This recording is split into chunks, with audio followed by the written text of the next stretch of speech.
নমস্কার বন্ধুরা, তোমাদেরকে স্বাগত জানিয়ে আজকের ভিডিওটা শুরু করছি। আর আজকের ভিডিওতে আলোচনা করতে চলেছি 2025 সাল মেষ রাশি ও লগ্নের জাতক জাতিকাদের কেমন যেতে চলেছে। কালপুরুষের প্রথম রাশি এবং হঠকারী সিদ্ধান্ত নিয়ে নিজেদের জীবনে বিভিন্ন রকম পরিবর্তন আনার জন্য কিন্তু মেষ রাশির জাতক জাতিকারা এমনিতেই সবসময় শীর্ষস্থান নিয়ে থাকে। এছাড়াও এই বছর যেহেতু আরও মঙ্গল দ্বারা চালিত হবে, তো সেই কারণে কিন্তু এই বছর তারা সাফল্য পাবে না এটা হতেই পারে না। অর্থাৎ এই বছর কিন্তু তাদের জীবনে বড়সড় পরিবর্তন বা নানান ক্ষেত্রে পরিবর্তন কিন্তু আসবেই।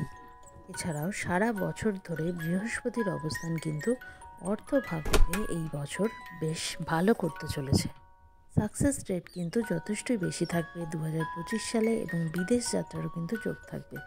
এবং এই সময় কিন্তু অর্থাৎ এই বছরে কিন্তু মেষ রাশি ক্রিয়েটিভিটির লেভেলটাও কিন্তু অনেকটাই বৃদ্ধি পাবে।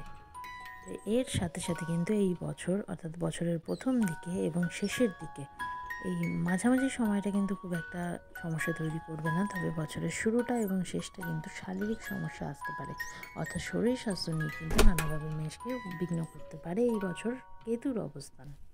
আইটি সেক্টর, টেকনিক্যাল ফিল্ড এবং যারা রিসার্চ করছে তাদের জন্য কিন্তু এই বছর খুব ভালো। অর্থাৎ এই বছর তারা কিন্তু সর্বোচ্চ সফলতা পেতে চলেছে। যারা কর্মসূত্রে বিদেশের সাথে কোনো না কোনোভাবে জড়িত বা ফ্রিল্যান্সিংয়ের কাজ করছে, বিভিন্নভাবে বৈদেশিক মুদ্রা যাদের যারা বৈদেশিক কাজকর্ম বা বৈদেশিক মুদ্রা যাদের কাছে আসছে, তাদের জন্য কিন্তু এই বছর খুব ভালো। অর্থাৎ বিদেশের সাথে লিঙ্ক রয়েছে এরকম কোনো কাজ যারা করছো, তারা কিন্তু এই বছর প্রচুর অর্থ সম্পত্তির মালিক হতে চলেছো। যারা ইম্পোর্ট এক্সপোর্টের বিজনেস করছো, তাদেরও কিন্তু বিজনেস বেশ কয়েক গুণ বাড়তে চলেছে এই বছর। যদি কারোর কোনো বাড়ি বা গাড়ি কেনার ইচ্ছা থাকে, সেটিও কিন্তু দেবগুরু বৃহস্পতির কৃপাতে এই বছরের প্রথমার্ধে বা আগস্ট মাসের পর কিন্তু সফল হতে চলেছে।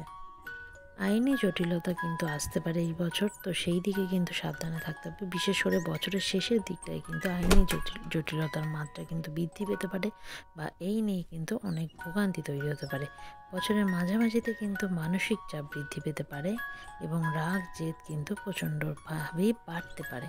তো এই দিকে কিন্তু নিজেকে কন্ট্রোলে রাখতে হবে, যাতে নিজের আশেপাশের লোকজনের সাথে খারাপ ব্যবহার বা খারাপ কিছু বলা না হয়ে যায়, যার জন্য সম্পর্ক নষ্ট হয়।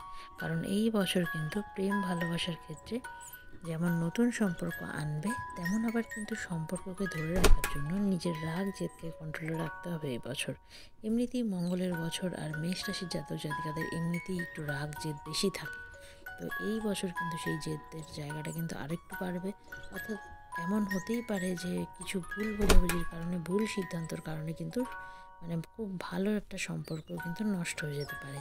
তো এই বছর সম্পর্কের ক্ষেত্রে কিন্তু খুব বেশি সচেতন থাকতে হবে। এই বছরটি কিন্তু অর্থ, নাম, যশ, প্রতিপত্তি ইত্যাদির জন্য যতটা ভালো, ততটাই কিন্তু শরীর স্বাস্থ্যের দিকে যত্নবান থাকতে হবে।